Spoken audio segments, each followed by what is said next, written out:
Welcome to our channel. నేను మీ లక్ష్మణ్. ప్రస్తుతం మనతో పాటు ఉన్నారు ప్రముఖ real estate expert Smita Krishnamurthy గారు. మేడం నమస్తే. నమస్తే అండి. ఎలా ఉన్నారు? ఆల్ గుడ్ అండి. రియల్ ఎస్టేట్ ఎలా ఉంది ముందు? It's doing good only. So మీరు అవసరానికి రియల్ ఎస్టేట్ బాగానే ఉందండి. అవసరానికి బాగుంది. అవసరానికి బాగానే అంటే అవసరం ఏంటంటే దాన్ని అంటే రియల్ ఎస్టేట్ రెండు రకాలుగా మనం క్యాలిక్యులేట్ చేసుకోవచ్చు. ఒకటేమో లైక్ ఎర్లియర్ మన పేరెంట్స్ కి ఒక థాట్ ఉండేది, ఉండడానికి ఇల్లు ఉండాలి, రిటైర్ అయిపోయినాక ఎవరి మీద మనం ఆధారపడకుండా మనకంటూ ఒక సొంత ఇల్లు అనేది, that was the basic concept. తర్వాత మార్కెట్లో రియల్ ఎస్టేట్ అనే ఒక కొత్త మార్కెట్ కి డెవలప్ చేశారు, where people started buying and selling. మీరు ముందు చూసుకుంటే ఒక ఇల్లు కొని అమ్మటం అనేది it is to be very rare. Real estate లో ఇన్ని మార్పులు వస్తాయని మీరు ఎక్స్పెక్ట్ చేశారు? సో మనం రియల్ ఎస్టేట్ లో మనం ప్రతిదీ ఎక్స్పెక్ట్ చేసుకోవాలి. Over a period of time ఏమవుతుందంటే ప్రతి మార్కెట్ లో ఏదో ఒక చేంజ్ అయితే వస్తుంది. ఇప్పుడు పాతకాలంలో ఫార్మింగ్ చూస్తే ఆ టైప్ ఫార్మింగ్ మనం ఇప్పుడు చేయట్లేదు. ఎందుకంటే పాతకాలంలో ఆర్గానిక్ ఉండేది, ప్యూర్ ఆర్గానిక్. కానీ మనం ఇప్పుడు ఆర్గానిక్ పండించుకుంటే జనాలకు సరిపోదు. సో నీడ్ పట్టి, అవసరాలు పట్టి మనకి ఇట్ కీప్స్ చేంజింగ్.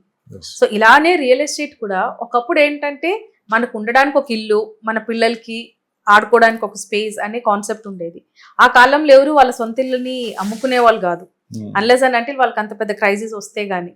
కానీ ఇప్పుడు ఏంటంటే ఇన్వెస్ట్మెంట్ అనే ఒక మోడల్లో రియల్ ఎస్టేట్ని కన్వర్ట్ చేసేసుకున్నారు. అంటే నాకు ఇప్పుడు ఒక ఇల్లు ఉండడానికి కావాలి, ఇంకొక ఇల్లు కొంటున్నాను, దాని మీద రెంట్ వస్తుంది, లేదంటే నా పిల్లల చదువులకు అవసరం వస్తుంది, వాళ్ళ పెళ్ళిళ్ళకి అవసరం వస్తుంది. సో అదొక ఇన్వెస్ట్మెంట్ వేలో వెళ్ళిపోయింది. సో దట్ ఈస్ వై అప్పుడే కదా రియల్ ఎస్టేట్ అనే వర్డ్ కూడా వచ్చింది. దాని ముందు మనకు అసలు రియల్ ఎస్టేట్ అనే వర్డే లేదు. ఉంటే ఇల్లు పొలం ఉండేది, అంతేగాని there use to be never office space, commercial space అలా ఉండేది కాదు. నాకు వ్యాపారం ఉంటే నాకు రీటైల్ స్పేస్ ఉండేది, లేకపోతే నేను అది I to never have a retail space. So when the market changed, situations మారినప్పుడు దానికి తగ్గినట్టుగా రియల్ ఎస్టేట్ అనే పదం కూడా came out in to the market. And real estate వచ్చినప్పుడు దానికి నెక్స్ట్ ఆప్షన్ వాజ్ ఇన్వెస్ట్మెంట్. అది ఈ మధ్యకాలంలో ఇన్వెస్టర్స్ అంతా ఒక సరికొత్త పందాతో ముందుకెళ్తున్నట్లు కూడా కనిపిస్తుంది. అంటే అగ్రి ల్యాండ్స్ మీద ఎక్కువ ఫోకస్ చేస్తున్నారు. ఎన్ఆర్ఐలు కావచ్చు, ఇక్కడ ఉండేవాళ్ళు కావచ్చు, అంటే ఎకరాల్లో ల్యాండ్స్ ఎక్కడ దొరుకుతుందని చెప్పి ఎంక్వైరీస్ బాగా పెరిగాయని చెప్పి వినిపిస్తున్నమాట. ఇది ఎంతవరకు నిజమే? అవునండి. ఇప్పుడు మాక్సిమం మార్కెట్ లో మనకి ఇప్పుడు ఎక్కువ ల్యాండ్ అంటే లార్జర్ ఎక్స్టెంట్ ఆఫ్ ల్యాండ్ కోసం ఎంక్వైరీస్ వస్తున్నాయి. So basically what happens is when you by 200-250 square yards land కొన్నప్పుడు అది దేనికి పనికి రాకుండా పోతుంది. ఓకే. అండ్ ఇప్పుడున్న పరిస్థితుల్లో చూస్తే రీసేల్ మార్కెట్ కూడా ప్లాటింగ్ లో చాలా తక్కువ ఉంది. Okay. So when people think about big investment, ఇప్పుడు చూస్తే మీరు ఫ్లాట్స్ లో కూడా ఇన్వెంటరీ చాలా ఎక్కువైంది. సో ఫ్లాట్స్ లో కూడా రీసేల్ రావట్లేదు. So next option what people have is buying in larger extent. ఇప్పుడు లార్జర్ ఎక్స్టెంట్ అంటే అగ్రి ల్యాండ్స్. అగ్రి ల్యాండ్స్ మీరు ఒక 2 ఎకరాలు 3 ఎకరాలు కొనుక్కుంటే రేపు అది కమర్షియల్ గా వాడలేకపోయినా కూడా అగ్రి పర్పస్ కి అయితే మీరు వాడుకోవచ్చు. సో ఇప్పుడు ఏమైందంటే ఎన్ఆర్ఐ ఫోకసెస్ మాక్సిమం ఇప్పుడు it is been moved to agri products అన్నమాట. సో చాలా మంది ఇప్పుడు వాపస్ కూడా వస్తున్నారు. They are coming back from US, UK and all. So వాళ్ళకి ఇప్పుడు బ్రతకడానికి ఏంటంటే ఈ సిటీ లైఫ్ వాళ్ళకి నచ్చదు. సో డెఫినెట్లీ వాళ్ళు కొంచెం ఊరు బయటకు వెళ్ళి ఎక్కువ ల్యాండ్స్, బిగ్ బడ్జెట్ లో పెద్ద ఎక్స్టెంట్ ఆఫ్ ల్యాండ్ కొనడానికి చాలా ఎంక్వైరీస్. ఎందుకు ఇంత సడన్ చేంజ్? అంటే రీసెంట్ గా నేను చూసిన 6 months నుంచి ఎంక్వైరీస్ అన్ని ఇప్పుడు అగ్రి ల్యాండ్స్ మీద ఫోకస్ చేస్తున్నారు. దూరమైనా పర్లేదు, ఎకరాల్లో కావాలి, లేకపోతే హాఫ్ ఎకరాలైనా, లేదంటే ఇప్పుడు 10 acres ఉన్న పర్లేదు అని చెప్పి చాలా మంది ఎన్ఆర్ఐలు కూడా ఎంక్వైరీలు అడుగుతున్నారు. ఎందుకు ఇంత చేంజెస్ ఎందుకు వచ్చాయంటారు? మనం ఇప్పుడు మన పరిస్థితులు చూస్తే ఏమవుతుందంటే అండి, సిటీ లైఫ్ చాలా టఫ్ అయిపోయింది. మీరు చూస్తున్నారు ట్రాఫిక్ కానీ, పొల్యూషన్ కానీ, ఎవ్రీథింగ్ హ్యాస్ ఇవాల్వ్డ్. సో నాకు అవసరం ఉంటే నేను సిటీ లోపల ఉంటాను, అవసరం లేకపోతే నాకు సిటీతో కనెక్టివిటీ అవసరం లేదు. ఇప్పుడు మా ఊటీ ప్రాజెక్ట్ కూడా నేను ఎందుకు అమ్మగలుగుతున్నామంటే నాకు జాబ్ ఉంది అంటే నేను ఈ సిటీలో ఉండాలి, నాకు ఏమీ లేనప్పుడు ఈ సిటీలో నేను ఉండాల్సిన అవసరం లేదు. So I can buy anywhere.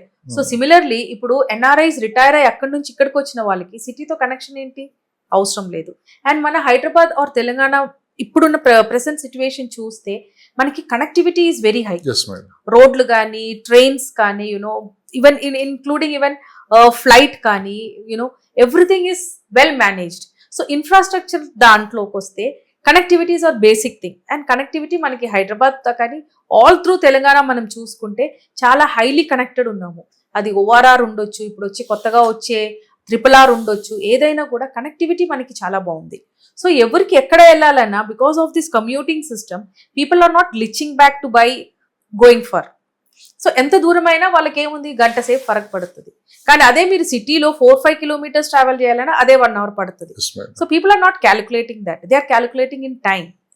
So వాళ్ళకి ఇప్పుడు సిటీ లోపల ఉండాల్సిన అవసరం లేదు, ఏ ఊరైనా పర్వాలేదు, ఊరికి చుట్టుపక్కలైనా పర్వాలేదు. వాళ్ళ బేసిక్ నీడ్స్ ఏంటంటే ఒక చిన్న స్కూల్ ఉందా లేదా, హాస్పిటల్ ఉందా లేదా, మినిమం థింగ్స్ లైక్ గ్రోసరీస్ కానీ వాళ్ళ డైలీ అవసరాలకి దొరికే సరుకులు అనుకోవచ్చు. So whatever the availability చూసి people are ready to go far. So అది ఉండడానికి ఉండొచ్చు, లేదంటే ఫామ్ హౌస్ లాగా కట్టి ఉండడానికి ఉండొచ్చు, లేదంటే కమర్షియల్ పర్పస్గా వాళ్ళు అక్కడ అగ్రి పర్పస్ ఉండొచ్చు. ఏదైనా కూడా రోడ్ కనెక్టివిటీ ఉంటే people are willing to go far. Madam, agri lands మీద చాలా రకాల అపోహాలు ఉన్నాయి. ఇప్పటికీ దాని మీద ఒక చర్చ అయితే నడుస్తూనే ఉంది. కొంతమంది ఏమో అగ్రి ల్యాండ్స్ కొనండి అని చెప్తారు, మరి కొంతమంది అసలు అగ్రి ల్యాండ్స్ వెళ్ళొద్దు, నష్టపోతారని చెప్పి చాలా మంది మాట్లాడుతున్నారు. ఏది కరెక్ట్ అంటారు? అసలు ఈ అగ్రి ల్యాండ్స్ కాకుండా హెచ్ఎండిఏ డిటిసిపి అంత ఎప్పుడు వచ్చిందండి? రైట్. యా, దాని ముందు మనకి అగ్రి ల్యాండ్సే కదా ఉండింది. సో అప్పుడు వాళ్ళు కొన్న వాళ్ళు ఎవరు అంత దీంట్లోకి వెళ్ళలేదు కదా. సో బేసిక్లీ వాట్ అంటే బేసిక్గా ఒక ప్రైమ్ ఆఫీషియల్లో మనం అది లీగల్ చేయించుకోవాలి. ఎందుకంటే అగ్రి ల్యాండ్స్ అంటే అది ఏ ఫాదర్స్ నుంచో ఎవరిదో ఒక యాన్సిస్ట్రల్ ప్రాపర్టీ ఉంటుంది. సో యాన్సిస్ట్రల్ ప్రాపర్టీ వాళ్ళకి ఎలా వచ్చింది, ఓనర్షిప్ ఎవరికి ఉంది, ల్యాండ్ పొజిషన్లో ఎవరికి ఉందో చూసేసుకొని ఒక మంచి లీగల్ లాయర్కి ఇచ్చేసి ఒక మంచి లీగల్ చేసుకుంటే అగ్రి ల్యాండ్స్ కొనటంలో ఏ తప్పు లేదండి. Because agri lands are the safest lands. Okay, HMDA DTCP ఇవన్నీ రీసెంట్గా వచ్చాయి. ఓకే, దానికి ముందు if I remember my father has bought only agri lands. మా తాతలు అగ్రి ల్యాండ్సే కొన్నారు, అవే మనకి యాన్సిస్ట్రల్ ప్రాపర్టీగా ట్రాన్స్ఫర్ అవుతూ వచ్చింది. సో అగ్రి ల్యాండ్స్ కొనటంలో దేర్ ఇస్ నో ఇష్యూ అండి. ఓన్లీ థింగ్ ఈజ్ మనం దాన్ని కరెక్ట్గా ప్రైమ్ ఆఫీషియల్ లీగల్ చేయించుకోవాలి. కొంతమంది ఏంటంటే ప్రైమ్ ఆఫీషియల్లోనే ఇది ల్యాండ్ కరెక్ట్ అని అనుకుంటారు, they will go head with advance pay చేయటము రిజిస్ట్రేషన్. అది కాకుండా ఇన్డెప్త్గా లీగల్ చేయించుకొని if they find the properties correct, then agri land is one of the good source అండి. అగ్రి ల్యాండ్స్ ని ఎలా ఐడెంటిఫై చేయాలంటే ఒక మంచి ప్రాపర్టీ సెలెక్ట్ చేసుకోవాలన్నా కానీ లొకేషన్స్ ని ఎలా హైలైట్ చేసుకోవాలి? అగ్రి ల్యాండ్స్ కొన్నప్పుడు మీరు 2 థింగ్స్ ఆర్ వెరీ ఇంపార్టెంట్ అండి. ఒకటేమో water, okay, and next thing is connectivity. ఇవి 2 ఉన్నాయి అంటే మనకి ఏదైనా చేయొచ్చు ఆ ల్యాండ్లో. బేసిక్ థింగ్ ఏంటంటే మనకు వాటర్ ఉంటే అది రేపు ఫార్మింగ్ అయినా యూస్ఫుల్ అవుతుంది. లేదు నేను ఇల్లు కట్టుకోవాలి, లేదంటే రిసార్ట్ కట్టుకోవాలి, లేదు నేను ఒక విల్లా కట్టుకోవాలి, దేనికైనా కూడా water is very important. Next thing is connectivity. అది రోడ్ నుంచి ఎంత దూరం ఉంది, హైవే నుంచి ఎంత దూరం ఉంది, మెయిన్ రోడ్ మీద నుంచి ఎంత దూరం ఉంది, మనకి గల్లీలు ఉంటాయి, ఆ గల్లీల్లో ఎంత అప్రోచ్ రోడ్ ఎంత ఉంది, అవన్నీ చూసుకొని మనం ఫైనలైజ్ చేసుకోవాలి. కొంతమంది ఏంటంటే రోడ్ మీద వేరే వాళ్ళ ల్యాండ్ ఉంటుంది, దాని వెనకాల వేరే ల్యాండ్స్ ఉంటాయి, అలాంటి వాటిలలో ఇన్వెస్ట్ చేసినప్పుడు బొర్ల పడతారు, ఎందుకంటే వాళ్ళకి రోడ్స్ ఉండవు. సో అగ్రి ల్యాండ్స్ కొనేటప్పుడు main challenge is the roads. ఆ రోడ్స్ మనం కరెక్ట్గా క్యాలిక్యులేట్ చేసి కరెక్ట్గా మనం దాన్ని మార్కింగ్ చేసి మనం తీసుకోగలిగితే agri lands is a very good source of income అండి. ఎందుకంటే ఎక్కువ అవేర్నెస్ రాలేదు అగ్రి ల్యాండ్స్ మీద, అంటే పబ్లిక్ లో కూడా కొనొచ్చు అని చెప్పి. అంటే ఇప్పుడు ఏమవుతుందంటే లాస్ట్ ఒక 10 years నుంచి మీరు చూసుకుంటే అందరూ ప్లాట్లు, ఫ్లాట్లు, విల్లాలు దాంట్ల మీదనే ఇన్వెస్ట్ చేశారు. కానీ ఇప్పుడున్న ప్రెసెంట్ మార్కెట్ సిచ్యువేషన్ చూస్తే ఏమవుతుందంటే అప్రిసియేషన్ అనేది చాలా తగ్గిపోయింది. ఓకే, ఒకప్పుడు మనం 2010-15 ఆ టైంలో కొన్న వాళ్ళకి ఆల్మోస్ట్ లైక్ 200-300% అప్రిసియేషన్ వచ్చేసింది. కానీ ఇప్పుడు అంటే ఒక 4-5 years back, might be even 7-8 years back కూడా వాళ్ళకి అంత అప్రిసియేషన్స్ లేవు. వాళ్ళకి ఎంత ఉన్నా కూడా 40-50-60% అప్రిసియేషన్ అయింది value of the property. So ఆ రకంగా మనం క్యాలిక్యులేట్ చేస్తే ఏమవుతుందంటే మనం ఇన్వెస్ట్ చేసే ప్రాపర్టీస్ అంటే ఇప్పుడు ప్లాట్ కొన్నారనుకోండి 100% దాని మీద అప్రిసియేషనే ఉంటుంది. అదే మీరు ఫ్లాట్ కొన్నారనుకోండి ఒక లెవెల్ వరకు అప్రిషియేట్ అవుతుంది, తర్వాత the property will start depreciating. And ఇప్పుడున్న ప్రైస్ ఆఫ్ ద ఫ్లాట్స్, ఇప్పుడు ఒక 3 BHK అపార్ట్మెంట్ నార్మల్ ఒక గేటెడ్ కమ్యూనిటీలో తీసుకోవాలంటే 2 CR ప్లస్ ఉంది. అదే మీరు ఒక స్టాండ్ అలోన్ అపార్ట్మెంట్లో లైక్ ఏరియాస్ లైక్ కొండాపూర్ కానీ హైటెక్ సిటీ కానీ ఆ ఏరియాస్లో తీసుకుంటే స్టాండ్ అలోన్ అపార్ట్మెంట్లో కూడా 1.4 to 1.5 CR ఉంది. సో అంత ల్యాండ్ పెట్టుకొని మీరు ఒక ఫ్లాట్ కొని ఆ ఫ్లాట్ ఒక టైం తర్వాత డిప్రిషియేట్ అయ్యి so you're losing your money. అది కాకుండా మనకి మెయింటెనెన్స్ అమౌంట్ అనేది కూడా యాడ్ అవుతుంది. ఒక ఫ్లాట్కి గోడలకి పెయింట్లు వేయాలి, ప్లంబింగ్ ఇష్యూస్ ఉంటాయి, electrical. So you're also investing money again and again on that property. అది మనం ఒక if you take a plot మళ్ళీ స్మాల్ సైజ్, సో అది మళ్ళీ రేపు నాకు రీసేల్ చేయాలంటే ఇష్యూ వస్తుంది. సో ఇవన్నీ క్యాలిక్యులేట్ చేసుకుంటే ఏమవుతుందంటే అగ్రి ల్యాండ్స్లో మనకి ఇలాంటి ప్రాబ్లమ్స్ లేవు. అగ్రి ల్యాండ్స్ ఎప్పుడైనా అప్రిషియేట్ అవుతుంది. ఎందుకంటే larger extent of land. Going further ఏమవుతుందంటే మనకి పెద్ద పెద్ద ఏరియాస్ ఆఫ్ ల్యాండ్స్ మనకి దొరకవు. భూమిలో మనకి వాటర్ మళ్ళీ రీసైకిల్ అవ్వచ్చు, కానీ భూమి అనేది పెరగదు, ఎంత ఉందో అంతే ఉంటుంది. అది తగ్గడానికే ఛాన్సెస్ ఉన్నాయి, ఎందుకంటే ఇప్పుడు she is occupying the land. So అది తగ్గుకుంటూ వస్తుంది కానీ పెరిగే ఛాన్సెస్ అయితే లేవు. సో నా దగ్గర ఎంత ఎక్స్టెంట్ ఆఫ్ ల్యాండ్ ఉందో అంత గొప్పగా నేను బ్రతకగలుగుతానని ఒక రకమైన ఫీలింగ్ అయితే జనాలకి రావటం స్టార్ట్ అయింది. So that is why people are investing. Exactly అక్కడే మేడం. అంటే ఇప్పుడు చాలా మంది ఏం ఆలోచిస్తున్నారంటే ఒక గ్రూప్ గా ఏర్పడి, ఒక 10 members అలా గ్రూప్ గా ఏర్పడి ఒక 10 acres ఒక లొకేషన్ సెలెక్ట్ చేసుకొని అక్కడ తీసుకుంటున్నారు ల్యాండ్. అంటే తలా 1 ఎకరం, 10 మంది అంటే 10 ఎకరాలు వస్తుంది. ఆ సెక్యూరిటీగా కూడా ఉంటుంది, ఎందుకంటే ఆ ఏదైనా ప్రాబ్లం ఫేస్ చేయాల్సి వస్తారు, రేపొద్దున ఏదైనా జరగడానికి జరిగితే అందరూ ఒకేసారి మనం కంబైన్గా దీని మీద ఫైట్ చేయొచ్చు అని చెప్పి కూడా చాలా మంది అట్లా ముందుకెళ్తున్నట్టు కూడా కనిపిస్తుంది. ఇది నిజమేనా వాస్తవం? కరెక్టేనండి. చాలా మంది actually when the software was good also, software employees కూడా చాలా మంది అలా కొన్నారు గ్రూప్ గా. ఇప్పుడంటే మార్కెట్ డౌన్ ఉంది, they are not coming forward, కానీ they was a trend some time back, ఒక 5-6 years బ్యాక్ కొంతమంది సాఫ్ట్వేర్ ఎంప్లాయీస్ కలిసి కొన్ని ఎకరాలు కొన్నట్టువి. అవన్నీ ఇప్పుడు ఈ మధ్య కాలంలో అవన్నీ కూడా ఇప్పుడు farm lands, resorts, farm houses కింద కన్వర్ట్ కూడా అయినాయి, చాలా మటుకి కట్టుకుంటున్నారు. So this was actually a good concept, and అలా కట్టుకున్న వాళ్ళకి ఇప్పుడు చాలా ప్రాఫిటబుల్ అనమాట. యా, సో అది కరెక్టే మీరు అన్నింది. ఎకరాలు కొనుక్కున్నారు, 1 acre, ఇప్పుడు 10 మంది ఉంటే 10 ఎకరాలు. So that is a good concept actually. ఇప్పుడు కూడా అలాంటి ల్యాండ్స్ యాక్చువల్లీ మాకు దొరకట్లేవు, మాకు చాలా ఎంక్వైరీస్ వస్తున్నాయి. సో అలాంటి ల్యాండ్స్ సిటీ లిమిట్స్ లో మాకు దొరికితే మాత్రం it is actually very easy to cell. ఒక విల్లా కానీ ఒక ఫ్లాట్ కానీ కొనే కంటే కూడా ఈజీగా 1 acre బిట్స్ అమ్మొచ్చు. అలాంటి పరిస్థితి ఇప్పుడు హైదరాబాద్ లో ఉంది. The only problem is we're not getting that larger extent of lands. Least price నుంచి హైయెస్ట్ ఎకరా అంటే ఈ హైదరాబాద్ లొకేషన్స్ లో ఎక్కడ ఉంది? మనకి ఇప్పుడు లీస్ట్ అంటే ఈస్ట్ సైడ్ ఆఫ్ హైదరాబాద్ ఉందండి, తక్కువలో దొరుకుతుంది. అంటే మీకు అటు సైడ్ వెళ్తే మీకు ఒక 70 లక్షల నుంచి మీకు 4 కోట్ల 5 కోట్ల వరకు. సిటీకి ఎంత దూరం వెళ్ళాల్సి వస్తుంది? అంటే రామోజీ ఫిలిం సిటీ నుంచి ఇంకొక 30-40 kilometers వెళ్ళాలండి. ఓకే, అక్కడ నుంచి మీకు ఒక 70 lakhs నుంచి మెయిన్ రోడ్ బిట్ అయితే మీకు ఆల్మోస్ట్ లైక్ 4 crores 5 crores వరకు ఎకరా ఉంటుంది. ఓకే, లోపలికి వెళ్తే మీకు చాలా తక్కువలో దొరుకుతుంది. 40 lakhs 50 lakhs కూడా దొరికే ఛాన్సెస్ ఉన్నాయి. ద హైయెస్ట్ అని చూస్తే Mumbai highway and Bengaluru highway and Mumbai highway ఇప్పుడు మీకు 10 కోట్లకు తక్కువ లేదు. Starting from 5 crores to 10 crores అయింది రోడ్ సైడ్ బిట్స్ అంతా ఇప్పుడు 7-8 crores అయింది. కొంచెం లోపలికి వెళ్తే మీకు 5 కోట్లు 6 కోట్లు ఉన్నాయి ల్యాండ్. సో ఇప్పుడు కూడా ఈస్ట్ సైడ్ ఆఫ్ హైదరాబాద్ కొంచెం అంటే అఫోర్డబిలిటీలో ఉంది. But otherwise Bengaluru highway and Mumbai highway రెండు ఈక్వల్లీ డామినేటింగ్ అండి. విజయవాడ హైవే వైపు అప్రిషియేషన్ అనేది పెరగట్లేదు, గత 10 సంవత్సరాల నుంచి అలా ఉందని చెప్పి ఒక నెగిటివ్ వాతావరణం అయితే అక్కడ ఏర్పడింది. మరి ఎప్పటికీ అక్కడ పెరిగే ఛాన్స్ ఉంది. మీరు తక్కువలే వస్తున్నాయి, 70 లక్షలకు 60 లక్షలకు 50 లక్షలకు అక్కడ దొరుకుతుంది, కానీ అక్కడ కొంటే ఏంటి నెక్స్ట్ ఏంటి అనేది ఒక క్వశ్చన్ మార్క్గా మిగిలిపోతుంది. విజయవాడ హైవే అనేది మనకి ఎర్లియర్ వెన్ చంద్రబాబు నాయుడు గారు ఉన్నప్పుడు చాలా ప్లాన్స్ ఉండే to extend that and expand that and all.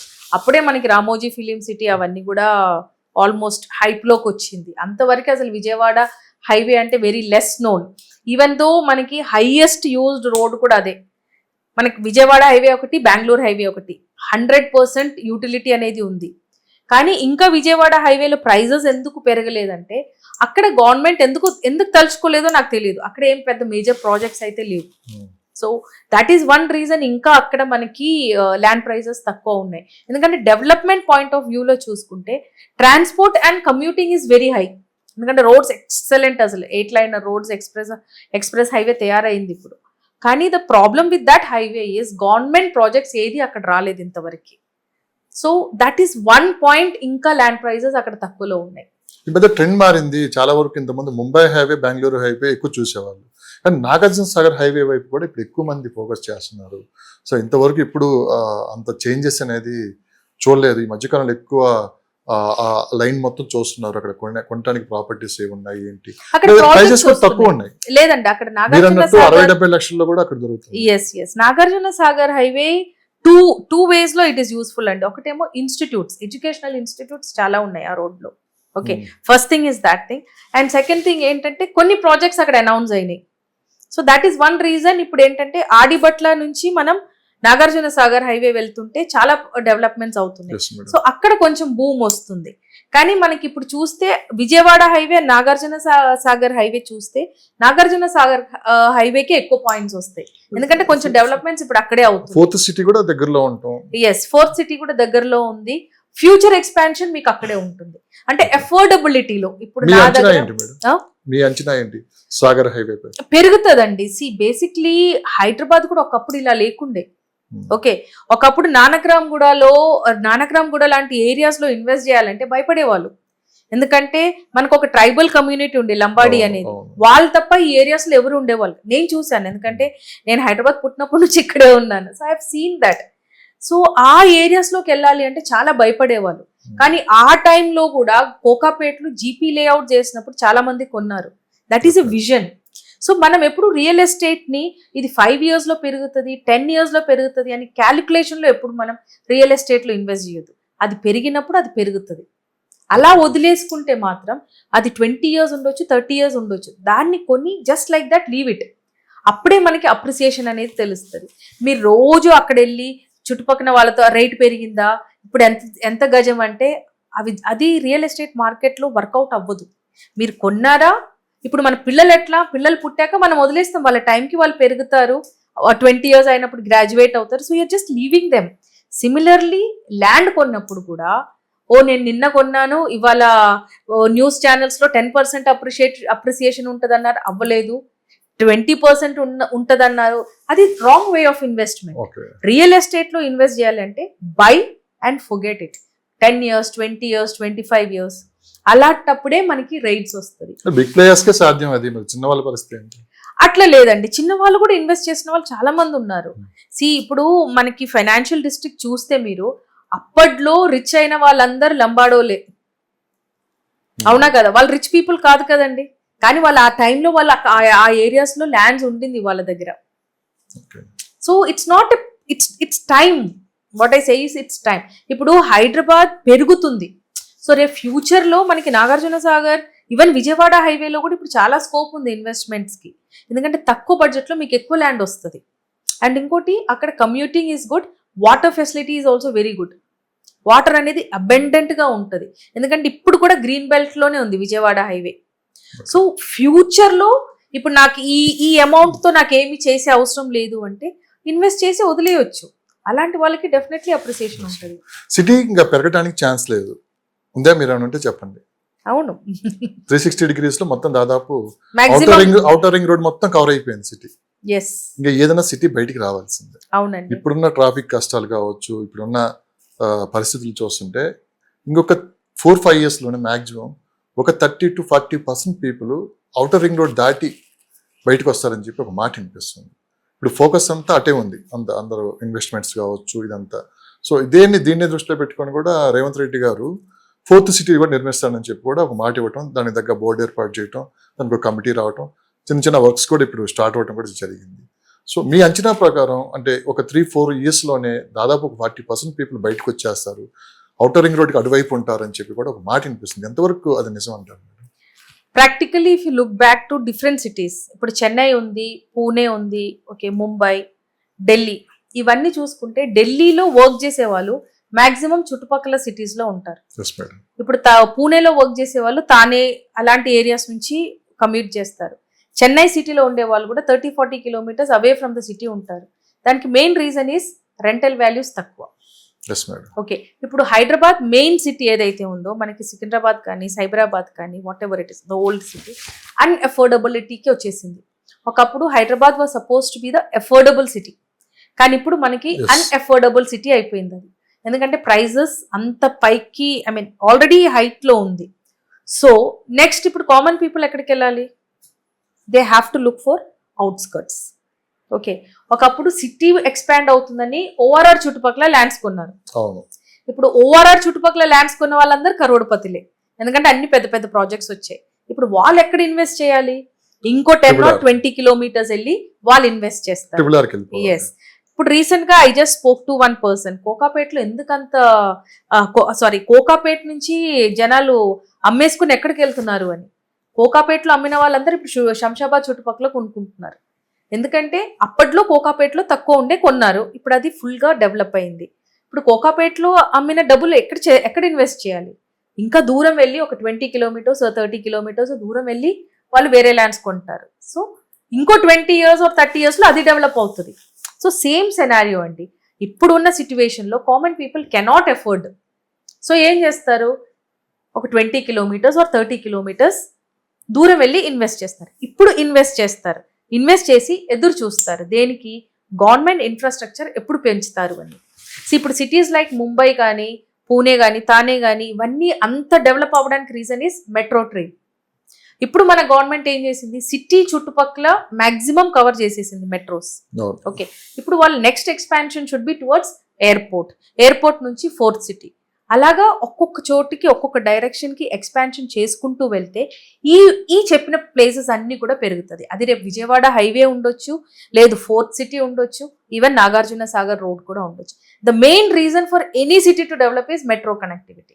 So ఇప్పుడు గవర్నమెంట్ ఫోకస్ చేయాల్సింది కూడా ఆన్ మెట్రో కనెక్టివిటీ. ఆ మెట్రో కనెక్టివిటీ ఫ్రీక్వెన్సీ కూడా ఎక్కువ ఉంటే maximum people will move out of the city. Similarly మనకి ట్రాఫిక్ ఇష్యూస్ కూడా తగ్గుతుంది. So yes, focus of the government to develop future city కూడా అదే. ఎందుకంటే మ్యాక్సిమం క్రౌడ్ కొంచెం ముందుకి అవతలకి వెళ్ళాలి అని. కానీ అలా అని చెప్పేసి అది ఒక పార్ట్ ఆఫ్ హైదరాబాద్ అని నేను చెప్పను. ఎందుకంటే మనకి సిటీ నుంచి ఎయిర్పోర్ట్ ఎంత దూరమో వాళ్ళకు కూడా ఎయిర్పోర్ట్ అంతే దూరం. సో డెఫినెట్లీ ఇది ఒక part of the city, fourth city will be another part of the city. అంతే తప్ప అది కార్నర్ ఆఫ్ ద సిటీ అని కూడా మనం చెప్పలేము. ఎందుకంటే ఎనీ సిటీ డెవలప్మెంట్ కానీ దాని రేడియస్ కానీ ఎయిర్పోర్ట్ చుట్టుపక్కనే ఉంటుంది. So definitely it will increase. And ఇప్పుడున్న సిచ్యువేషన్లో government has already announced 10,000 crores పెట్టి they are actually renovating our present airport. 2031 కల్లా మన ఎయిర్పోర్ట్లో 5 crores of people should commute. That is the target of the government now. So definitely ఇంత expansion ఉన్నప్పుడు fourth city మీద అది డెఫినెట్గా ఇట్ విల్ అప్లై. అండ్ అక్కడ కూడా మనకి ల్యాండ్ ప్రైజెస్ పెరిగే ఛాన్సెస్ ఉన్నాయి, తగ్గే ఛాన్సెస్ అయితే మనకి లేవు. పెరిగే ఛాన్సెస్ ఉన్నాయి. ఎందుకంటే ఇప్పుడు మన బెంగళూరు ఇంటర్నేషనల్ ఎయిర్పోర్ట్ తీసుకుంటే ఒకప్పుడు అడవి అది. Okay, but now you will find premium projects in that areas. ఎందుకు అంటే ఎయిర్పోర్ట్. సో సిమిలర్లీ ఇప్పుడు మన ఎయిర్పోర్ట్ కూడా ఎక్స్పాండ్ అయింది అనుకోండి, ఆ చుట్టుపక్కల ఒక 10 to 15 కిలోమీటర్స్ రేడియస్ లో చాలా డెవలప్మెంట్స్ అవుతుంది. ప్రైజెస్ అంటే ల్యాండ్ ప్రైజెస్ పెరిగే ఛాన్సెస్ ఇంకా ఎక్కువ ఉన్నాయి. సో మార్కెట్ డల్గా ఉంది గత 2 సంవత్సరాల నుంచి, ఇదే మాట మనం వింటున్నాము. సో అది వాస్తవం కూడా గ్రౌండ్ లెవెల్ పరిస్థితి వస్తుందంటే. కానీ రీసేల్ మార్కెట్ అయితే చాలా బాగుంది. ఈ మధ్యకాలంలో రీసేల్ మార్కెట్కి మంచి డిమాండ్ ఉందని చెప్పి కూడా వినిపిస్తుంది అన్నమాట. ఇది ఎంతవరకు కరెక్ట్ అంటే? అది రీసేల్ మార్కెట్కి ఒక అడ్వాంటేజ్ ఉందండి. ఇప్పుడు మీరు ఒక బిల్డర్ అనుకోండి, మీరు 10,000 if you're selling per SFT 10,000, నా దగ్గర ఒక ప్రాపర్టీ ఉంది, నేను 9,000కి అమ్ముతాను. సో అక్కడ 1,000 రూపీస్ మార్జిన్ అనేది బెనిఫిట్ ఎవరికి అవుతుంది? కస్టమర్కి అవుతుంది. సో ఇప్పుడున్న సినారియోలో మనకి ల్యాండ్ లాట్ షేర్స్ అని, ఓకే, ఇంకోటి మనం ప్రీ లాంచ్లో కొంటాము, అలాంటి కైండ్ ఆఫ్ ప్రాపర్టీస్కి ఇప్పుడు మార్కెట్ ఉంది. బికాస్ ఇప్పుడు బిల్డర్ ఈ selling at 11,000, 10,000, I'm getting it for 8,000, 9,000. So that is the glitch in the resale market now. ఆ గ్లిచ్ని అడ్వాంటేజ్గా తీసుకుంటున్నారు. ఇప్పుడు నాకు అవసరం ఉందనుకోండి, నేను అమ్మాల్సిందే తప్పదు. కానీ బిల్డర్ ఆ ప్రైస్కి తక్కువ అమ్మలేడు.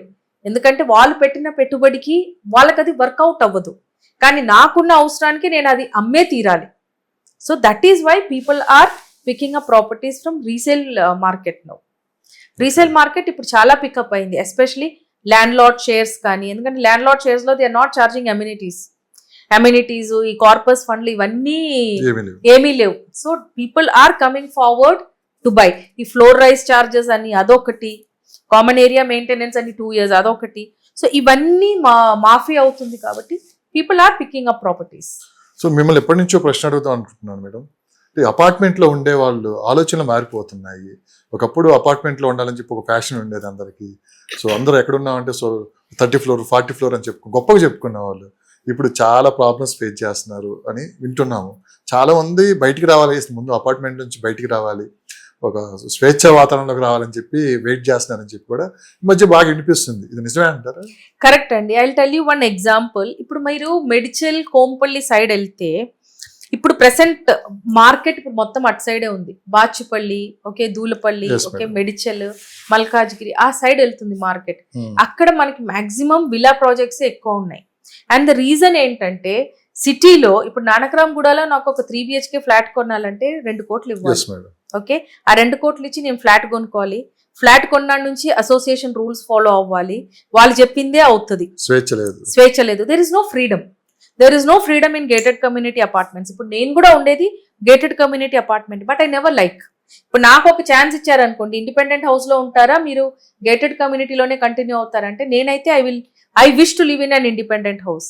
ఎందుకంటే మన ఇష్టం మనది. నేను డబ్బులు ఇచ్చి కొనుక్కున్నప్పుడు I need to live my life according to my rules. పక్కన వాళ్ళ రూల్స్ కాదు. అందులో అంతా రిటైర్ అయిన వాళ్ళు ఉంటారు. వాళ్ళు ఎప్పుడో వాళ్ళు బ్రతికినట్టే ఇప్పుడు ప్రెసెంట్ జనరేషన్, ఫ్యూచర్ జనరేషన్ బ్రతకాలంటే అది అవ్వదు. సో ఆ స్వేచ్ఛ అనేది people are missing. So now what I told you is towards Kompally మెడిసిల్ ఏరియాస్ లో మనకు అంత డిమాండ్ రావడానికి కారణం for villa properties is people are shifting from high rise to villas. ఆ ఏరియాలో వాళ్ళకి ఆ బడ్జెట్ లో విల్లా వస్తుంది. 2.5 CR ఇచ్చారనుకోండి, వాళ్ళకి విల్లా వచ్చేస్తుంది. కొంచెం కూడా కోంపల్లి ఏరియాలో ప్రీమియంకి వెళ్తే 4 CR కి మీకు మంచి పెద్ద ప్రీమియం ప్రాపర్టీ వస్తుంది కోంపల్లిలో. So people started shifting. వాళ్ళ మైండ్ సెట్ మారుతా ఉంది. గేటెడ్ కమ్యూనిటీ వచ్చినప్పుడు బయట నుంచి అందంగా ఉంది, ఇన్ని అమ్యూనిటీస్ ఉన్నాయి లోపల. ఎన్ని రోజులు వాడతాం అమ్యూనిటీస్ మనము? బేసిక్ గా ఎన్ని ప్రాబ్లమ్స్ ఫేస్ చేస్తాం మేడం అపార్ట్మెంట్ లో ఉండేవాళ్ళు?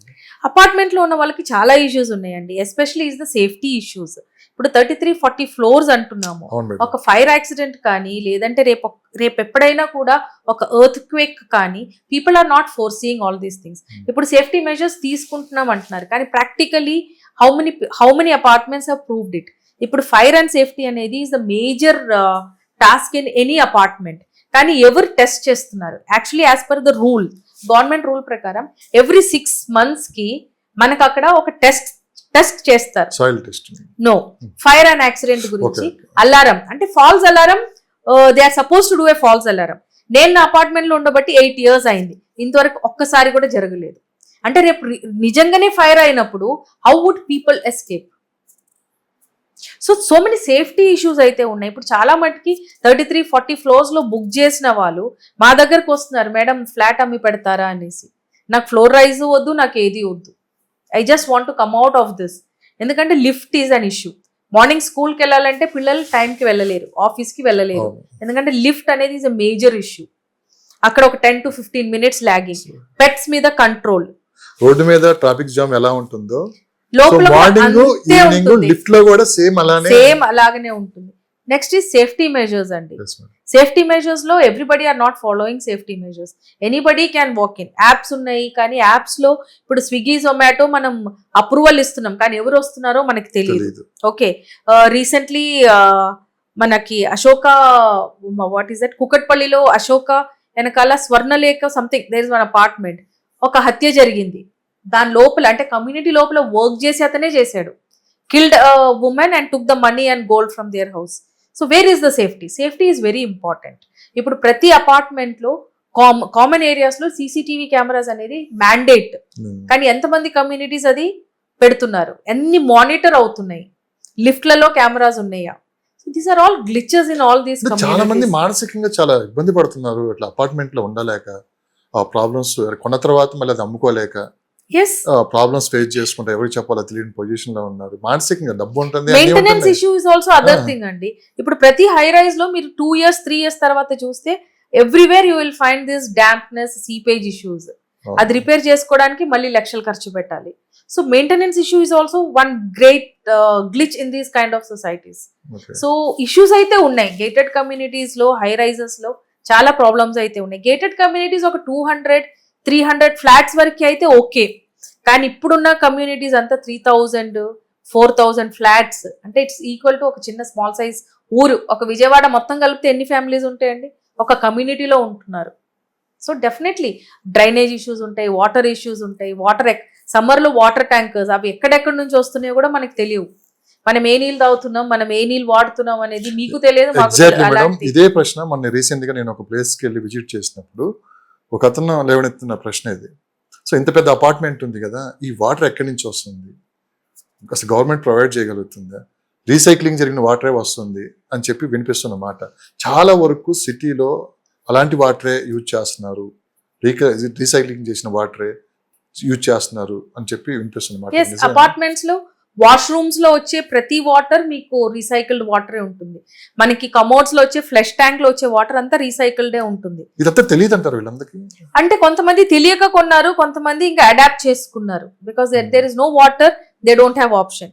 ఇంకోటి సాయంత్రం అయితే బయట గార్డెనింగ్ కి వాడేది కూడా ఇవే వాటర్ వాడతారు. Yes, madam. ఒక డర్టీ స్మెల్ అంటే అసలు మనం తట్టుకోలేం, అలాంటి ఒక స్మెల్ వచ్చేస్తుంది. సో డెఫినెట్లీ ఇవన్నీ we have to compromise if you have to live in a high rise అపార్ట్మెంట్లకు వెళ్ళాలి అంటే ఇవన్నీ కాంప్రమైజ్ అవ్వాల్సిందే. సో మరి ఫ్యూచర్ లో మరి ఎలా ఉండబోతుంది పరిస్థితి? Future is what we have to foresee అండి. ఎందుకంటే రీసెంట్లీ నేను ఒక వీడియో చూశాను వేర్ పీపుల్ ఫ్రమ్ చైనాలో వాళ్ళ ప్రకారం real estate investment is big blunder అంటారు. ఎందుకు అంటే ద రీజన్ ఈజ్ వాళ్ళకి చిన్న చిన్న ఇంట్లలో టెంపరీ హౌసెస్ లో ఉండటం అలవాటు. ఓకే, ఒకటేసారి హై రైజ్ అపార్ట్మెంట్స్ కట్టేసుకొని దాంట్లో ఉండటం వల్ల China is a place where there is lot of natural calamities. వాళ్ళకి సైక్లోన్స్ ఎక్కువ, రెయిన్స్ ఎక్కువ, ప్లస్ వాళ్ళకి ఎర్త్ క్వేక్స్ ఎక్కువ. So they don't believe in real estate investments. So similarly ఇప్పుడు హైదరాబాద్ లాంటి అంటే ఇండియా లాంటి ప్లేస్, ఇండియాలో మనకి రియల్ ఎస్టేట్ అనేది ప్రాణంతో సమానం. ఎందుకంటే మనకి ఇల్లు లేదు అంటే అదేదో మనకి ఏదో లేనట్టుగా సొసైటీలో ఒక అదేమిటి ముద్ర పడిపోతుంది. సో ఇల్లు అనేది ఈజ్ వెరీ దిస్ థింగ్. కానీ ఇవన్నిటితో పోల్చుకుంటే మన నెక్స్ట్ జనరేషన్, ఇప్పుడు నా జనరేషన్ వరకే నాకు ఒక ఇల్లు ఉండాలనేది మ్యాండేట్. కానీ నా పిల్లల ఫ్యూచర్ లో వాళ్ళు ఇల్లు కొనుక్కుంటారా లేదా అనేది ఇస్ బిగ్ క్వశ్చన్ మార్క్. ఎందుకంటే they will not invest big money into these big investments unless and until వాళ్ళ బాబులు వాళ్ళ అమ్మలు అని సంపాదించుకొని వాళ్ళకి ఇస్తే తప్ప వాళ్ళుగా కొనే ట్రెండ్ అయితే పోతుంది. బికాస్ ఇప్పుడున్న మన సిచ్యువేషన్, మన హైదరాబాద్ ఆర్ మన ఇండియాలో ఏంటంటే ఒక జాబ్ వచ్చేసింది అనుకోండి, ఒక 1 lakh శాలరీ ఉందా, అబ్బాయికి 1 lakh శాలరీ వస్తుంది, సో 50,000-60,000 లోన్ కట్టేస్తాడు. ఇమీడియట్ గా ఫాదర్ దగ్గరనో మదర్ దగ్గరనో ఒక 5 లక్షలు 6 లక్షలు అమౌంట్ ఉంటుంది, అడ్వాన్స్ కట్టేస్తారు, అంటే టోకెన్ కట్టేస్తారు, బాబు నువ్వు లోన్ కట్టేసుకో అనేస్తారు. అంటే ఇట్స్ లైఫ్ టైం కమిట్మెంట్ అబ్బాయికి. కానీ ఇప్పుడున్న ప్రెసెంట్ సిచ్యువేషన్ లో మన future generation will not accept this responsibility. వాళ్ళకి అసలు పిల్లలు పెళ్లిళ్ళే వద్దనుకుంటున్నారు. అలాంటప్పుడు they will not invest in real estate.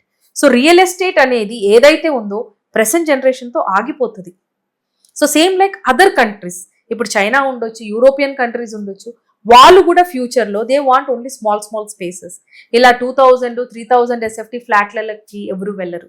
So the future of real estate is also unpredictable. A news ఛానల్లో చూసినా కానీ ఈ రియల్ ఎస్టేట్ గురించి డిస్కషన్ జరిగినప్పుడల్లా 1,00,000 ప్లాట్లు ఖాళీ ఉన్నాయి, 2,00,000 ప్లాట్లు ఖాళీ ఉన్నాయని చెప్తూ ఉంటారు. ఇది ఒక పెద్ద ఎత్తున చర్చకి వెళ్తుంది. అంటే మీరు కోకాపేటలో ఎకరం ₹1 కోటి 100 కోట్లు అనగానే ఎంత ఆశ్చర్యపోతారో, ఇలాంటి వార్తలు విన్నప్పుడల్లా నిజమా ఇన్ని ఖాళీలు ఉన్నాయా, మరి ఇన్ని ఖాళీలు ఉంటే పరిస్థితి ఏంటి, ఒకవేళ ఎన్ని ఫిల్ అయితే రేపొద్దున అసలు ట్రాఫిక్ కష్టాలు ఎలా ఉంటాయి అని చెప్పి రకరకాలుగా డిస్కషన్లు జరుగుతూనే ఉన్నాయి. వాస్తవంగా అన్ని ప్లాట్స్ ఖాళీ ఉన్నాయంటారు మేడం? ఎస్ అండి, ఇప్పుడు మనకు almost like 2 lakhs plus flats మనకి అన్సోల్డ్ ఇన్వెంటరీలో ఉంది. ఏది రేపు తమ్నైల్ కూడా ఇదే ఇస్తాను. డెఫినెట్లీ నేను ఇది మాట్లాడేది ఏంటంటే మనకి రేరా కింద who ever have taken RERA, okay, RERA కింద వచ్చే ఫ్లాట్స్ మాత్రమే ఇవి. ఓకే, ఇప్పుడు రేరా అఫిలియేటెడ్ కాని ప్రాజెక్ట్స్ చాలా ఉన్నాయి. ఇప్పుడు స్టాండ్ అలోన్ అపార్ట్మెంట్స్ కడతారు 3 floors 4 floors, వాటికన్నీ రేరా ఉండదు. మళ్ళీ ఆ inventory is not added in this. ఇది ఏంటంటే డాక్యుమెంటెడ్ ఇన్వెంటరీ మాత్రమే. అంటే ఇప్పుడు రేరా ఉన్న ప్రాజెక్ట్స్ లో మాత్రమే ఇప్పుడు మీరు మాట్లాడే 1,00,000-2 లక్షలు. ఓకే, ఇప్పుడు మిగతావి రేరా అఫిలియేటెడ్ కానివి కూడా తీసుకుంటే అది ఇంకో 1,00,000 జమ అవుతుంది. So we have lot of next 30 years కి కావాల్సిన ఇన్వెంటరీ మనకి హైదరాబాద్ లో ఉంది ఇప్పుడున్న సిచ్యువేషన్ లో. సో మీరు విన్నది ఎగ్జాక్ట్ కరెక్టే. అది 2,00,000 ప్లాట్స్ ఖాళీ ఉన్నాయి, ఫ్లాట్స్ 2 lakhs ప్లస్ ఫ్లాట్స్ మనకి ఖాళీగా ఉన్నాయి హైదరాబాద్ లో. సో మరి ఇదే కొనసాగితే ఏంటి మేడం పరిస్థితి? అంటే మార్కెట్ కూడా డల్ గా ఉంది. ఇప్పుడు ఇదే కొనసాగితే బిల్డర్స్ పరిస్థితి కావచ్చు, డెవలపర్స్ పరిస్థితి కావచ్చు, ఏంటి ఎలా ఉంటుంది ఫ్యూచర్? బిల్డర్స్ ఇప్పుడు A1 బిల్డర్స్ అయితే వాళ్ళకి పెద్ద ఇష్యూ ఉండదండి, ఎందుకంటే అన్ని వాళ్ళ ప్రాజెక్ట్స్ అన్ని బ్యాంక్ ఫండెడ్ ఉంటుంది. So loss is on the bank, ఎందుకంటే వాళ్ళు ఇంట్రెస్ట్ లూజ్ అవుతున్నారు. ఓకే, కానీ ఇండివిజువల్ బిల్డర్స్ ఎవరైతే ఇండివిజువల్ గా అంటే పేర్లతో సహా XYZ సో అండ్ సో, అలాంటి వాళ్ళకి ఇష్యూ అవుతుంది. ఎందుకంటే వాళ్ళు అంతంత ప్రైస్ పెట్టి ల్యాండ్స్ కొని ఇంట్రెస్ట్ కి డబ్బులు తెచ్చుకొని దానికి ఇంట్రెస్ట్ కట్టుకొని ప్రాపర్టీస్ కట్టేసి వాళ్ళు అన్సోల్డ్ ఇన్వెంటరీ అంటే వాళ్ళకి అది చాలా పెయిన్ఫుల్గా ఉంటుంది. And they have to face this issue. ఎందుకంటే ద అమౌంట్ ఆఫ్ ఏదైతే మనం ఫ్యూచర్ని ముందే గ్రహించుకోవాలో అది వాళ్ళు చేయలేదు. ఓకే, ఏదో హైదరాబాద్ లో అన్లిమిటెడ్ ఎఫ్ఎస్ఐ అదొకప్పుడు ఫ్యాషన్ అన్నమాట. అన్లిమిటెడ్ ఎఫ్ఎస్ఐ వస్తుంది, సో నేను హైదరాబాద్ లో 30 floors కట్టేస్తాను, 40 కట్టేస్తాను, 50 కట్టేస్తాను అని ఓన్ కట్టేశారు. Okay, so definitely builders are at stake. ఇంకొకటి ఏంటంటే it's not just the builders, even the common users, అంటే the end user is also at stake. ఎందుకంటే చాలా మట్టుకి జనాలు ప్రీ లాంచ్లలో కొన్నారు. ప్రీ లాంచ్లో కొన్ని ఇప్పటికీ 4 years, 5 years, 6 years అయిన ప్రాజెక్ట్స్ ఉన్నాయి, ఇంకా స్టార్ట్ కూడా అవ్వలేదు. సో ఇక్కడ బర్డెన్ ఉట్టి బిల్డర్స్ మాత్రమే కాదు, ఎండ్ యూజర్స్ కి కూడా ఇది బర్డనే. సో ఆ ప్రాజెక్ట్ అయిపోయేంత వరకు definitely they have to wait. ఒకప్పుడు బ్యాంకర్స్ లోన్లు ఇస్తా అని చెప్పి తెగ తిరిగేవాళ్ళు, ఇళ్ళ చుట్టూ తెగ ఫోన్లు చేసేవాళ్ళు, మనకి విసుగొచ్చేసి తిట్టేవాళ్ళం వాళ్ళు. కానీ ఇప్పుడు మన బ్యాంకర్స్ చుట్టే తిరగాల్సి వస్తుంది లోన్ కోసం. అలాంటి పరిస్థితులు వచ్చాయి. బ్యాంకర్స్ కూడా ఆచితూచి చూసిస్తున్నారు లోన్ కూడా. ఐటీ ఎంప్లాయీస్ ఎన్ని లక్షల శాలరీ వచ్చినా కానీ ఇవ్వట్లేదు, ముందే తొందరపడి ఇవ్వట్లేదు అని చెప్పి వినిపిస్తుంది. మాట నిజమేనా? కరెక్టేనండి. ఒకప్పుడు business people when we use to approach for loans, మా ప్రొఫైల్ వచ్చి రిస్క్ ప్రొఫైల్ కింద వేసేవాళ్ళు. ఎందుకంటే బిజినెస్ అది నడుస్తుందో లేదో, దాని ఫ్యూచర్ ఏంటో తెలియదు అని. కానీ ఇప్పుడు ఏమైందంటే బ్యాంక్ వాళ్ళు మనకి ఫోన్ చేసి అడిగి మరీ ఇస్తున్నారు, మేడం మీ బిజినెస్ బాగానే ఉంది కదా, మీకు లోన్ కావాలా అనేసి. కానీ ఇప్పుడు అదే ఎంప్లాయీ సెక్టర్కి వెళ్తే ఆ ప్రొఫైల్ చూసి కొన్ని ప్రొఫైల్స్కి వాళ్ళు లోన్లు ఇస్తున్నారు. ఎర్లియర్ ఏంటంటే ఇప్పుడు నాకు ఒక 50,000 శాలరీ వచ్చింది అనుకో, ఎలిజిబుల్ ఫర్ లోన్ అని చెప్పేసి ఇచ్చేస్తున్నారు. కానీ ఇప్పుడు అలా లేదు, ఒక సర్టెన్ కేటగిరీ వైజ్ వాళ్ళు పికప్ చేసుకొని ఇస్తున్నారు లోన్స్. ఎవ్రీ XYZ కి they are not giving loan. So now ఇప్పుడు ఏమైందంటే ఐటీ ఎంప్లాయీస్ అంటే రిస్క్ ప్రొఫైల్ కిందకి వచ్చేసారు. So scenario has change. Exactly madam. IT employees ఇప్పుడున్న పరిస్థితుల్లో మానసికంగా చాలా ట్రబుల్స్ ఫేస్ చేస్తున్నారు. ఎందుకంటే అప్పుడు ఎడాపెడా లోన్లు వచ్చాయి, చేతి నిండా డబ్బు ఉంది, ఫ్లాట్స్ కొన్నారు. ఇప్పుడు జాబులు చూస్తేనేమో పరిస్థితి అంతా చేంజ్ అయిపోయింది. ఇప్పుడు ఏం చేయాలని చెప్పి వాళ్ళకి ఒక ఆలోచనలో ఉన్నారు. అలా అని చెప్పి అమ్మలేరు, అలా అని చెప్పి మళ్ళీ దానికి ఆ ప్రాబ్లం క్లియర్ అవ్వాలంటే ఎలా బయటపడాలో వాళ్ళకి తెలియట్లేదు. ఒక మానసికంగా ఇబ్బంది పడుతుంది అన్నమాట. డెఫినెట్లీ అండి. వాళ్ళు ఎలా బయటపడాలి అంటే ఇట్స్ మీట్ ఇప్పుడున్న పరిస్థితుల్లో చాలా వరకు జాబ్స్ రోజుకు ఒక రకంగా మన వార్త వింటున్నాము. ఐటీ ఎంప్లాయీస్ ఈ రోజు ప్రశాంతంగా ఇంట్లో కూర్చొని జాబ్ చేసి ఇంటికి వెళ్ళి ప్రశాంతంగా నిద్రపోయిన టైలు చాలా తక్కువ ఉన్నాయని చెప్పి కూడా వినిపిస్తుంది అన్నమాట. కరెక్ట్ అండి. ఎస్పెషలీ హైలీ పెయిడ్ ఎంప్లాయీస్ ని చాలా ఈజీగా తీసేస్తున్నారు. ఎందుకంటే AI effect is very much. ఎందుకంటే నలుగురు చేసే పని ఒక్కోళ్ళు చేసేస్తున్నారు. But again the scenario here also is very different. ఎందుకంటే ఒకప్పుడు వాట్ హ్యాపెండ్ ఇస్ ఐటీ అన్నాకనే అందరికి ఇట్లా కొమ్ములు వచ్చేసేటివి. అరే మా అబ్బాయికి మా అమ్మాయికి ఐటీ వచ్చింది, ఫస్ట్ పెళ్లి చేసేయాలి, ఇల్లు కొనిపించేసేయాలి, నెక్స్ట్ కార్ లోన్ తీసేసుకోవాలి అనేది. కానీ ఇప్పుడు చాలా scenario has changed. First thing IT అన్నంగానే జనాలు కొంచెం భయపడుతున్నారు. ఎందుకంటే వీళ్ళు జాబులు ఉంటాయా లేదా అనేది ఈజ్ వెరీ దిస్ థింగ్. ఇప్పుడు చాలా మటుకి పీపుల్ వాళ్ళు పెళ్లి కూడా వద్దనుకుంటున్నారు. ఎందుకంటే ఫ్యూచర్ ఎలా ఉంటుందో తెలియదు, జాబ్ ఉంటేనే కదా పెళ్ళాన్ని పోషించగలుగుతారు. So that situation also has come up. So definitely వాళ్ళకి కూడా ఒక మెంటల్ యాగనీ అనేది అయితే ఉంది. కానీ దీని నుంచి ఎట్లా బయటపడతారు అంటే వాళ్ళు ఏం చేయలేరు. ఎందుకంటే వాళ్ళు చదివిన చదువులు అవే. ఇప్పుడు వాళ్ళతో వెళ్ళి పొలం పని చేసుకోమంటే చేయలేరు. Okay, there are many IT employees quit చేసి ఫార్మింగ్ చేసే వాళ్ళు ఉన్నారు. కానీ అందరూ అంత మెంటల్ స్టెబిలిటీతో ఉంటారని మనకు తెలియదు. ఇప్పుడు నాకు ఇవాళ జాబ్ పోయింది అనుకోండి, రేపు నేను వేరే జాబ్ చేయడానికి రెడీగా ఉండాలి. ఆ ఒక సిచ్యువేషన్లో అందరూ లేరు. సో ఆ ఒక మెంటల్ స్టెబిలిటీని తీసుకొని రావాలి. ఎందుకంటే ఐటీ జాబ్స్ వచ్చే ముందు కూడా చాలా ఇండస్ట్రీస్ ఉండే, మార్కెటింగ్ ఉంది, సేల్స్ ఉంది, హెచ్ఆర్ ఉంది, అకౌంట్స్ ఉన్నాయి, చాలా చాలా ఇండస్ట్రీస్ ఉన్నాయి. కానీ ఐటీ భూమ్ అన్నంగానే ఒక ఇంట్లో 4 పిల్లలు ఉంటే 3 ఐటీ ఎంప్లాయీస్, ఒక్కళ్ళు మాత్రమే వేరే ప్రొఫెషన్లో ఉండేవాళ్ళు. సో ఇప్పుడు ఆ ట్రెండ్ మారాలి. ఓకే, ఇప్పుడు ఐటీ కాకుండా కూడా వేరే జాబ్ ఆపర్చునిటీస్, వేరే ఏదైతే చదువులు చదువుకోవాలనేది ఇప్పుడు పేరెంట్స్ స్టార్టెడ్ స్క్రూటినైజింగ్. ఇప్పుడు దెర్ ఆర్ హౌజెస్ వేర్ పెద్ద అబ్బాయి ఐటీలో సెటిల్ అయిపోయాడు. ఇప్పుడు అమ్మాయి ఏం చేయాలి అంటే, అమ్మ ఐటీ వద్దు, నెక్స్ట్ ఏంటి ఆప్షన్ చూసుకో అంటున్నారు పేరెంట్స్ కూడా. సో ఇప్పుడు పేరెంట్స్ కూడా వైజ్ అయ్యారు. ఒకప్పుడు పిల్లల్ని కొట్టి తిట్టి వాళ్ళని మానసికంగా ప్రిపేర్ చేసేవాళ్ళు. నువ్వు ఐటీఏ చదువుకోవాలి, నువ్వు సాఫ్ట్వేర్ ఇంజనీరే అవ్వాలి, నువ్వు ఇంత సంపాదించాలి అని. కానీ ఇప్పుడు పేరెంట్స్ మైండ్ సెట్ కూడా మారటం మొదలైంది. ఎందుకంటే ఏ ఇండస్ట్రీ అయినా ఒక 30 to 40 years తర్వాత అది నిలబడదు, అది అవును, కొలాప్స్ అవును. అవుతుంది. That is what has happened with IT. కానీ ఇప్పుడు పీక్ స్టేజ్ చూసారు మన వాళ్ళు, మళ్ళీ డౌన్ స్టేజ్ కి రావాలంటే చాలా ఇబ్బంది. దట్ ఈస్ లైఫ్ సైకిల్ అండి. లైఫ్ సైకిల్లో మనకి అప్స్ ఉంటాయి, ఇండియాలో downs ఫస్ట్ టైం ఉంటాయి. కదా ఇది. ఇండియాలో first time in software hub. Yes. దీని ముందు మనకి ఆటోమొబైల్ ఇండస్ట్రీ మీద సేమ్ సినారియో అయ్యింది. ఓకే, వెన్ ఏఐ అంటే అవును. రోబోస్ ఎప్పుడైతే ఇండియాలోకి అడాప్ట్ చేసుకున్నామో, ఫస్ట్ ఇండస్ట్రీ హిట్ అయ్యింది was automobile industry. Mechanical engineering అంటే చాలా భూమిలో ఉండే ఒకప్పుడు, తర్వాత అది తగ్గుకుంటూ వచ్చింది, ఎందుకంటే everything was replaced by robots. Okay, so and ఇంకోటి ఏంటంటే మనకి ఇప్పుడు కావాల్సిన కాడికి వాల్యూమ్ ఆఫ్ కార్స్ మీరు చూస్తే, అన్ని కార్లు తయారై బయటికి రావాలంటే human labour is not sufficient. అందుకే అక్కడ రోబో రీప్లేస్ అయ్యింది. సో ఇప్పుడు సాఫ్ట్వేర్ బెల్ట్ ని ఎఫెక్ట్ చేసింది. సో ఇది ఎవరికైనా రావచ్చు. సో అందుకే you have to be mentally prepared. Job లేకపోతే నెక్స్ట్ ఏంటి అనేది we have to mentally get prepared. అంతేగాని జాబ్ పోయిన తర్వాత మనం మెంటల్ డిసాస్టర్ స్టేజ్కి రాకుండా ఉండకుండా మనం అంటూ ఒకటి క్రియేట్ చేసుకోవాలి. ఓకే, ఇవాళ జాబ్ ఉంది, రేపు జాబ్ పోతే నేనేం చేయాలి అనేది మాత్రం 100% చూసుకోవాలి. I tell you one example. ముందు సాఫ్ట్వేర్ అబ్బాయి అయితే సాఫ్ట్వేర్ అమ్మాయినే చూసుకునేవాళ్ళు. అవును మేడం. యా, ఇప్పుడు మొన్న మా దాంట్లో ఒక అబ్బాయికి పెళ్లి అయింది. అమ్మాయి టీచర్, అబ్బాయి సాఫ్ట్వేర్. ఏరుకోరి తీసుకున్నారు సాఫ్ట్వేర్ అమ్మాయి వద్దని, ఎందుకంటే ఒక్కోళ్ళకి జాబ్ పోతే ఇంకోళ్ళు జాబ్ అయితే ఉంటుంది కదా. సో ఇప్పుడు people started even thinking like that. అంటే ఒక్కటే ఇండస్ట్రీ నుంచి ఇద్దరిని తీసుకొని రాకుండా 2 డిఫరెంట్ ఇండస్ట్రీస్ నుంచి హస్బెండ్ అండ్ వైఫ్ ఉన్నారనుకోండి, ఒకళ్ళు జాబ్ పోతే ఇంకోళ్ళు సర్వైవ్ అవ్వచ్చు. So you have to be prepared for that.